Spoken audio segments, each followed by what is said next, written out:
Hi, friend. Welcome back to the podcast. I'm so happy you're here with me. Happy New Year. Happy 2025. I am going to walk you through this episode on the mindset mistakes that we make that keep our mission small, that keep our budgets too small, that keep our impact too small, that keep our teams too small, that keep us too small. If you're like me, you're looking to create really big change unapologetically, boldly approaching goals. You want to see radical transformation in not just your community, but your city, your state, your country, in entire systems. You want to see change in the education system. You want to see change in the criminal justice system. You want to change and shake things up in really big ways. Me too. And there are some mindset mistakes that you may be making that may be keeping your impact small. And I want to address them because it's really common. You're not alone. And a lot of this is taught to us.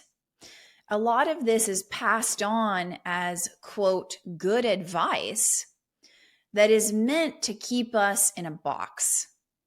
And if you've been listening to the pod for a while, if you're a part of my Courage community, if you're a part of the Courage crew and you're a client, then you know that ain't nobody gonna put me in no box. Okay? I am here to shake shit up. I am looking to not only reject the status quo, but violate what we think is possible and create a completely new, brave, generous, kind, loving, bold world. That's what I'm about. So we're going to address these mindset mistakes you may be making, and you may not even know. You may not realize it. Because again, a lot of this is handed down to us as some kind of wisdom, and it's BS.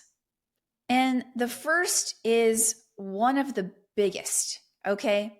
And it's a common challenge if you did not come from a wealthy background, if you did not have a lot of money in your family and your upbringing. I did not. I did not come from a wealthy background. I did not inherit a bunch of money. I did not grow up wealthy, okay? So all of these mindset things that we have to deal with, I've dealt with myself. A lot of folks in the nonprofit world, we're empathetic, caring, action-oriented. Y'all are my people. I'm the same way. We care about the world, we care about others, and we typically don't come from money. And so there are some mindset mistakes that we make when it comes to major gifts and it comes to fundraising, nonprofit leadership, related to money and related to time. When you are running an organization, you're running a nonprofit, you work at a nonprofit, you typically see time and money different than folks who are wealthy financially. They relate to time and money in a different way. Let me explain what I mean.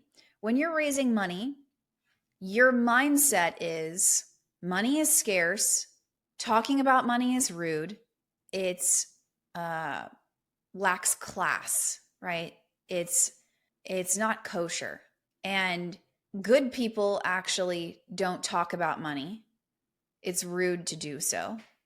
And the reason we believe this is because we usually think most people don't have money. So you don't want to bring up something they don't really have a lot of. Money is a point of strain, stress, it's scarce. It's the cause of conflict. It's a sore spot. And when you don't have a lot of money, what you do have a lot of is time. And so oftentimes when you work a nonprofit, you waste time because you take time for granted, because you have a ton of it. You perceive that you have a ton of time.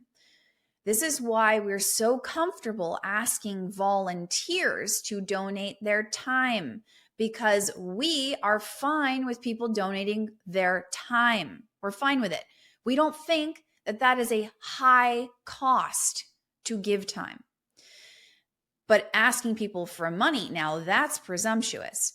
So we think, oh my gosh, $10,000, $20,000, $50,000, $100,000, $500,000, $1 million, $10 million, whatever that number is for you, you say, wow, that's so much money. Oh my gosh.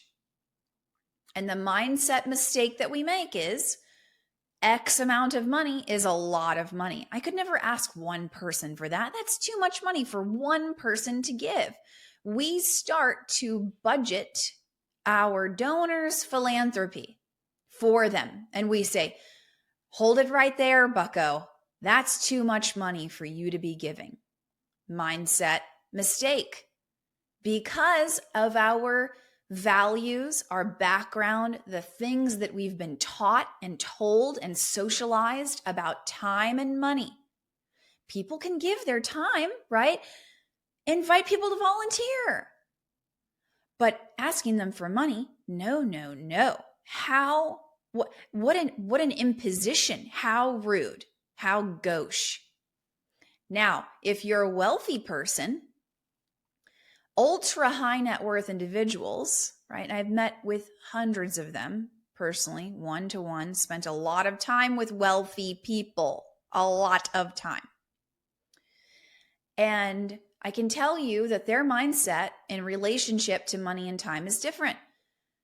They are an ultra high net worth individual's net worth is exceeding $30 million in the United States, meaning they have assets and cash that is valued at 30 million or more. Their perception of time is that it is the most precious commodity, that you cannot generate more time. If I spent an hour scrolling social media, that's an hour I'll never get back. It's gone. Now, if the wealthy person thinks money is also a precious commodity, but is made while I am sleeping. I make money when I don't work because my money is being invested, meaning that it is growing in value over time. That it is, I'm making money while I'm on vacation. And because I own assets, 90% of wealth is non-liquid assets, meaning it's equity in businesses, it's stock, it's securities, it's collectibles, it's art, it's fine wine, it's things that are appreciating in value over time.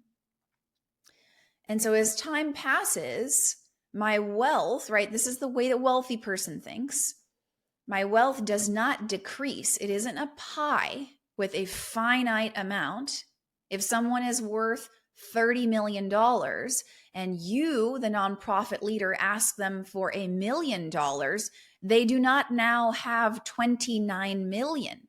It is not simple subtraction. That's not what wealth is. Wealth is more like an ever expanding universe that for ultra high net worth individuals is being invested in a sophisticated way where, every 10 years you see a recession of some kind, but on the whole, their wealth is growing. So if their worth is 30 million, they give $1 million, they're not down $1 million. Their money is growing. It's constantly growing. But giving time, they can't get it back. So time is set at a higher value for the rich person than money in many ways. Time is something that they cannot generate. They can generate more money, even if they lost it all. This is how a wealthy person thinks. Even if they lost every dime they had, they learned the skills and they became the kind of person who was at one point had a net worth of 30 million. So they stand to reason, oh, I could make that money again. but time I can't get back. So do you see how in many ways the nonprofit fundraiser leader mindset has a almost diametrically opposed view of time and money as the wealthy, financially wealthy person does? And so the mindset mistake that you make is you don't realize that you're being presumptuous in asking for someone's time and attention. And you're actually afraid of the thing that isn't seen as precious. I'm not saying that rich people don't care about money. That's not what I'm saying. This is about values and about priorities. What is a higher priority for the rich person, time or money? They're going to tell you time. What is a higher priority for the nonprofit person? They will say, well, I'm much more comfortable asking someone to volunteer than I am asking them to give what I consider to be a lot of money. This is a mindset mistake that we make. Your money script, the story that you buy into about money, whether you believe money is scarce, whether you believe money is the root of all evil, whether you believe money is the source of contention in your marriage, in your partnership, in your relationship, whether you believe money is here and then it's gone, whether you believe money grows on trees, whatever your money script is that you've bought into is likely killing your results. When you say, we can't really ask people for more money right now because folks are struggling. That's a money script.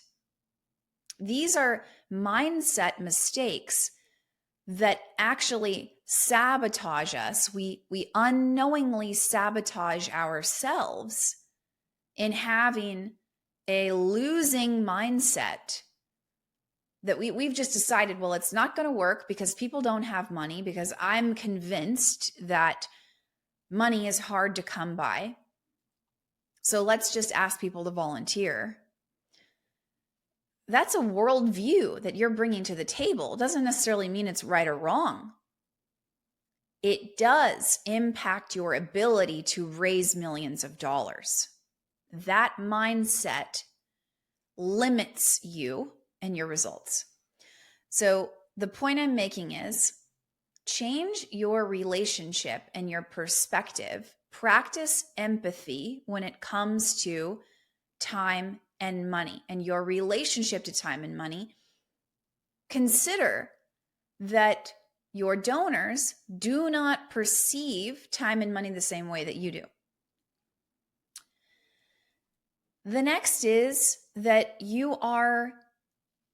a mindset mistake that we make is we think that our team can't handle it. They can't handle more responsibility. They can't handle work.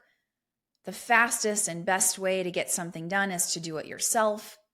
We don't delegate. We don't eliminate. We don't want to tell people no. We don't want to rock the boat. They can't handle hearing the truth. They can't handle the feedback. It's going to crush them. It's going to hurt their feelings. They can't handle having hurt feelings.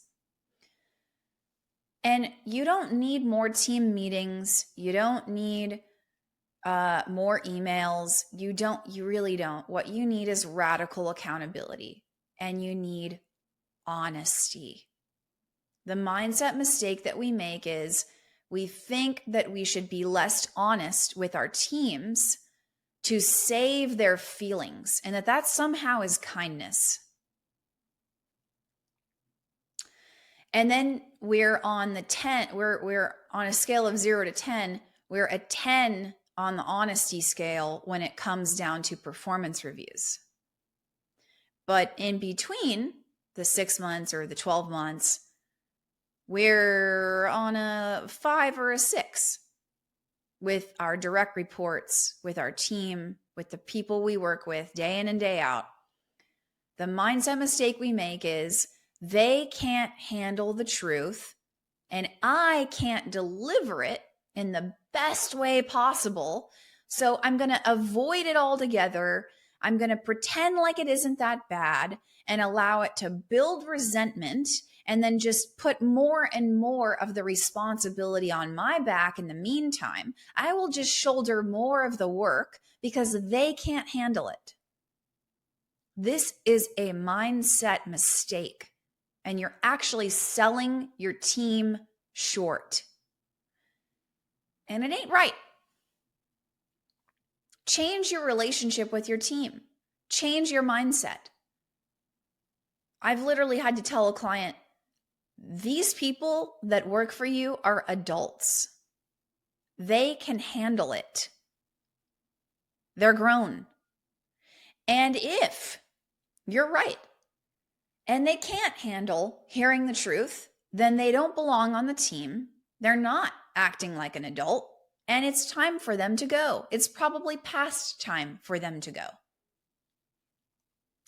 You don't need more team meetings. You don't need more time. You need guts.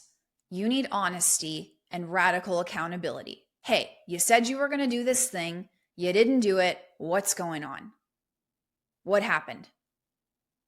What's the deal? Oh, great. You didn't have time.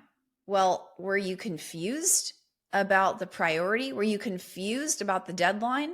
Was it not clear? No, you weren't confused. Okay, you did know the deadline. So why didn't you make the time?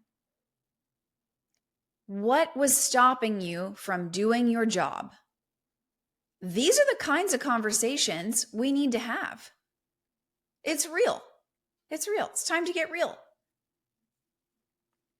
Another mindset mistake that we make is we pander to our board and we settle for their name on the website. They're not actually real, true partners rolling up their sleeves. This is also about accountability. Hey, you signed up for the board. You haven't been fulfilling what you said you were going to do.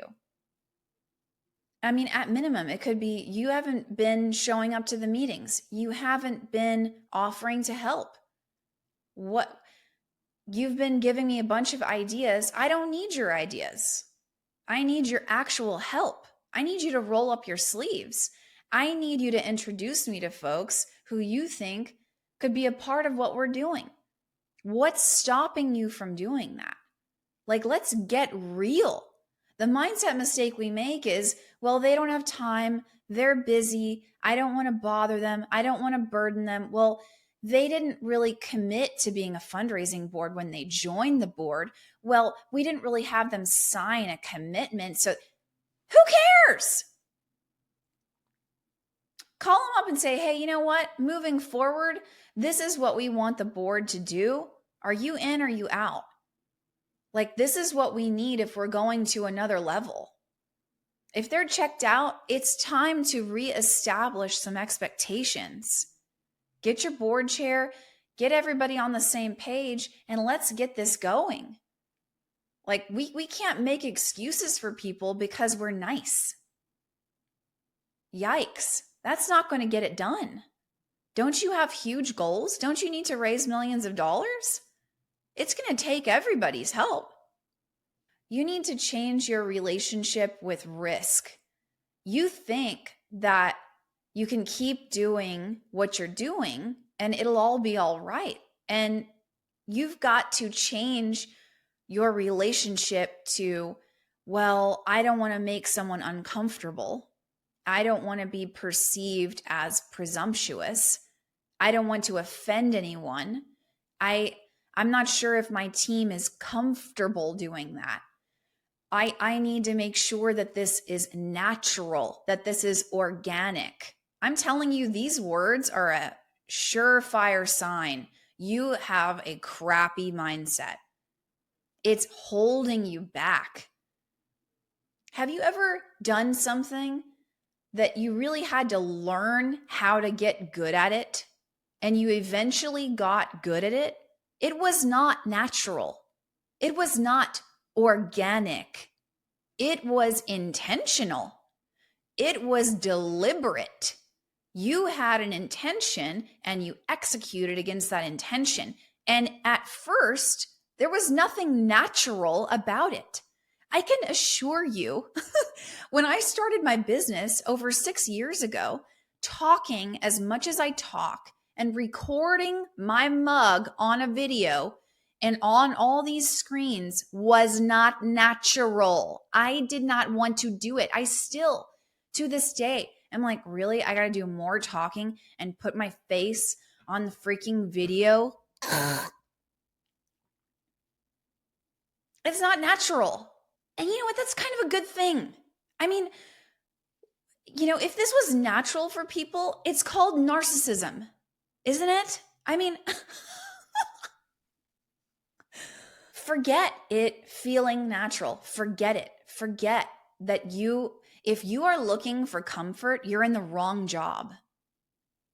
If your priority is comfort and making your team comfortable, you are literally in one of the most uncomfortable jobs that exists. It's called raising money. Asking people for money is one of the most uncomfortable jobs you can pick. So if you're using the word comfort, you're kind of out of touch, frankly, with reality. It's a little bit sad. What are we doing here? Like, what game are we playing? If you value comfort, stop doing this work. Stop looking for something that you're not going to find. Eventually, you'll get better at it. Eventually, you'll get stronger and more skilled and more courageous. But will you become more comfortable? Maybe, maybe not. I wouldn't count on it. You're in the wrong game. Go get a different job. No one is going to fault you for that. And I'm telling you, there's nothing wrong with wanting to be comfortable in your job. I don't think there's anything wrong with that. I'm just saying, don't have that mindset and expect to be successful in raising more money. Period. You have to change your relationship with risk and expect to be uncomfortable. Expect to fail, to get it wrong, to have to apologize to people. You know what? I don't know what I'm doing and I'm figuring it out. Will you please forgive me for doing XYZ thing? If you're not apologizing, you're probably also unaware of yourself. If you're never apologizing to your team, if you're never apologizing to donors and board members, then you're probably lacking some self-awareness. Or you're probably not risking very much. You're playing it way too safe. Way too safe. Given how much speaking I do and coaching and teaching and training and mentorship I do, I get it wrong probably way more often than you.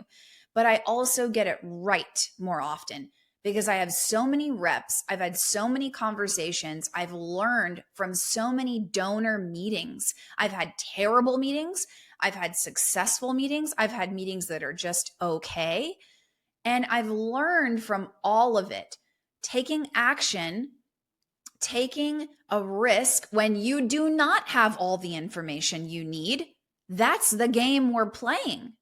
You have to make an educated guess. And as you continue to get reps and experience, you will gain more wisdom if you choose to reflect and learn from what you're doing.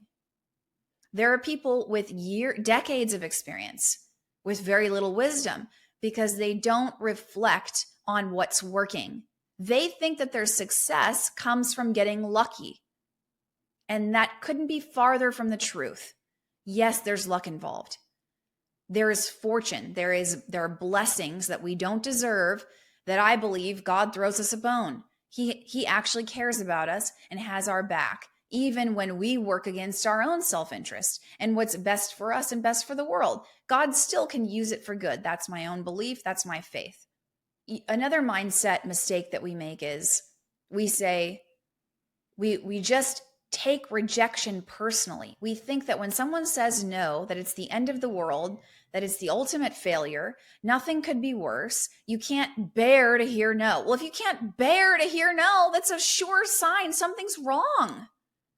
And you're likely not saying no enough because you can't hear it. You probably can't say it because you think it's a bad thing. It's a bad word. You got to say yes. Say yes to everything. Your board wants to do something, say yes. Your team wants to do something, say yes. You want to be supportive, right? You don't want to rock the boat. You want to make sure people feel supported and they have what they need. So just give them more. No, not at all. You've got to develop a stronger sense of self-respect and self-worth to where you can experience rejection and it doesn't affect you to your bones. And if that's happening to you, you need to get around other people who can handle rejection better than you handle it. You need to let the success mindset of other people rub off on you. And it's great that you're listening to this podcast. That's awesome. It's not enough for you, likely. You need to be in a community of people who you do life with, who you can talk about these things with, who you can see you're really not that special. It's not just happening to you. That's another mindset mistake. We think we have to shoulder all of this alone. Well, I'll just do it myself. I'll do it myself. I'll figure it out. I should be able to figure it out. I should be able to learn this on YouTube. I should be able to get this by now. I shouldn't have to pay a coach. I shouldn't have to join this membership, this community. I should be able to just figure this out. Who says? And do you really think that the people who are more successful than you did it all on their own? They just figured it out all on their own? Let me tell you something, friend. They're lying to you if they say that BS. I can tell you, if you go and you actually read my story and you learn about who I am and how I got here, there is nothing I did all on my own. The success I had at United Way, at Lyft, at News Story, at all of these different places, the success I've had with my clients, it's been a team effort. Now, there have been times where I definitely elevated the team. I was a star player. I can tell you that because I know who I am. But what I'm saying is, you having to go it alone, where is that coming from? And is that really how you want to live? Is that really how you want to raise money? Is that how you want to do your life? You want to look back and be like, yeah, I accomplished all that and I did it all by myself. Really? That's what you want to say? This is a mindset mistake. You can absolutely raise millions of dollars and do most of it alone. But do you want to? You don't have to do that. You don't have to. And you'll likely burn out way faster. I have been able to endure some really problematic, to say the least, work environments and bosses because of the people I worked with, because I had people in my corner and we were collaborative. I didn't see, this is my territory, these are my donors, this is my portfolio, get out of my way. It was more like, hey, what do you think about this? I'm bumping up against this. What would you do? What do you think I should do here? Here's what I'm thinking. Does that sound right? Like what's something that you see that maybe I'm missing? Like, our mindset mistake that we make is we don't collaborate, we don't team well. We put it all on our own shoulders. And the problem is, the dilemma with doing that is, up until this point, that has been successful for us to put it on our shoulders and get it done. And it's not the sustainable way to raise millions. That's the issue, is that up until this point, it has been. And the other mindset mistake we make is we say, well, I don't have the capacity to do that, or I don't have the time, or that's too much of an investment to make in just me, right? Am I really worthy of investing in myself in that way? No, that's too presumptuous. That's too much. Much of this work of impacting the world is in order to lead others well, you need to lead yourself well. And you may not have capacity now, but all of the raw material for your future is already within you. And you may need a guide and a mentor and community of peers who are supportive, who are also choosing courage to get to the next level. You need to become someone who raises millions of dollars. And that is already, that capacity is within. And you just need the accountability and the guidance and the support to become the person you were meant to be. That's my worldview. That's how I see it. I did not come out the womb the way that I am now. A lot of my life and my character and my mindset and my skills were intentionally developed and designed. My default settings, right, my factory settings, are not courageous. My default factory setting is judgmental and self-critical and therefore critical of others, and arrogant and mean, maybe a little. Mean to myself for sure, mean to other people sometimes, if they agitate me. Easily irritated would be another one. These are my factory default settings. And because I'm a follower of Jesus, and because I care so much about justice and creating a more generous and courageous world, that's the mission that I'm on, because I care so much about that, I have chosen to undergo the discipline and the self-control of becoming a good communicator, of becoming someone who is a thinker, who thinks deeply about life and why we are the way we are, and who has chosen to live a certain way and develop my character to become someone better, to become an elevated version of myself. This has been deliberate, and the same can be said for you. You can choose to become a more bold person. And I would argue that who you are inside authentically is a more bold version of who you are right now. More courageous. You're still you. Being bold and courageous, you don't have to necessarily be like me. This is me. This is how I am. I like hot pink. Okay? I like that. Okay? You don't have to, you do it your way. But there are characteristics within you that are anemic or weak, or they're off and on, or they're just okay. And they need to be developed into good and into great. Or there are some characteristics, you're good and you need to be great. There may be some characteristics, you're really great and you need to be world class. You need to be one of one. Do you get me? So that next level for you, the mindset mistake that we make is, well, this is how I am. This is what I'm working with. No, it isn't. You think there's not more inside of you? Are you willing to find out? Are you willing to see what you're really made of? That lights me up. I'm like, yeah, don't give me any advantages. Don't. I don't need you to do me any favors. I will find a way to be successful with what I've been given, and I will maximize what I've been given, and I will turn it into something great, even if I didn't start out great.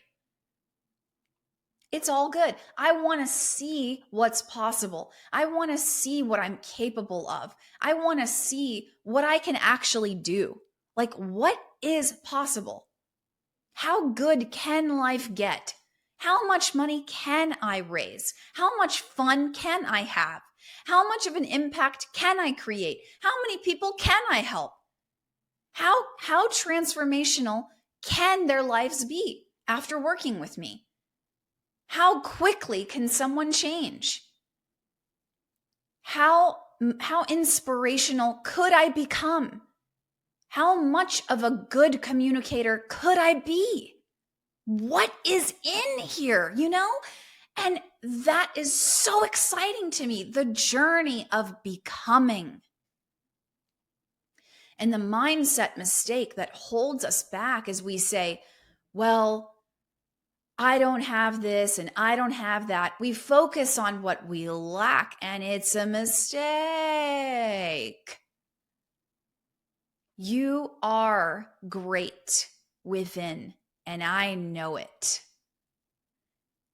And it may take a mentor and a guide who sees something in you that you do not see in yourself to bring that out of you. The mindset mistake you may be making is you focus so much on things that are going wrong, on the stuff that isn't going according to plan, on the challenges and the difficulties, and you do not celebrate your wins enough, and you feel like a failure. You feel like you're losing, and you may actually be winning, and you don't know. And it's because you don't have people speaking life into you. You don't have people who have been there, who see more clearly with wiser eyes how well you're actually doing, my friend. And you are discounting things that are actually a really big deal, that you've accomplished this, that you've gotten this far. And you poo-poo it and you say, oh, it's not that big of a deal. That's not. And then you make a mountain out of a molehill. The things that are actually small stuff, the things that are petty, you make it into the biggest deal. You give it so much time and energy, and you ask everybody you know for advice on how to deal with this problem. And it isn't even that big of a deal. It's not. You got to celebrate your wins more. The mindset mistake you might be making is you discount your wins and you think it ain't all that. And the truth is, you need to get around folks who see the greatness within you, who can encourage you and spur you on to continue to do the work that it is so difficult to do. This is a tough job. And I want to invite you, if you want to work together and you know that a lot of these mindset mistakes you are making, and you'd like to work with me as your mentor and your coach and train you and your team in how to become badasses in raising more major gifts, then I want you to sign up for Courage Lab 2.0. I want you to go to my website, julieordonez.com, ORDONEZ.com. And I want you to take a look at that program and sign up. You learn how to raise 5- and 6-figure gifts on repeat without burning out. It is possible. My clients do it every day, and not just the end of the year. They raise millions of dollars throughout the course of the year, and they do it with ease. They do it having fun. They do it collaborating as a team. They're able to call in their board as real partners who are willing to roll up their sleeves and go to work and actually be helpful. I want you to go to my website and take a look at that program. And if it's for you, I want you to stop delaying the help and the support that could catapult you into not just new results, but a completely new version of you. If that's you and you know it, today is the day. Don't make any more excuses. Don't ask anybody for permission. Get it done. You know what you need to do. And if you want to talk to me about it, if you have questions, if you need support in making that decision, great. Hit me up. DM me on LinkedIn, email me, get on my mailing list if you're not already. If you don't get my emails, do that. Like, what are you doing? Like, you need to do that. So get the support that you need. If it's not working with me, fine. Work with somebody else. Get the support that you need. Stop going it alone. And make 2025 your best year ever.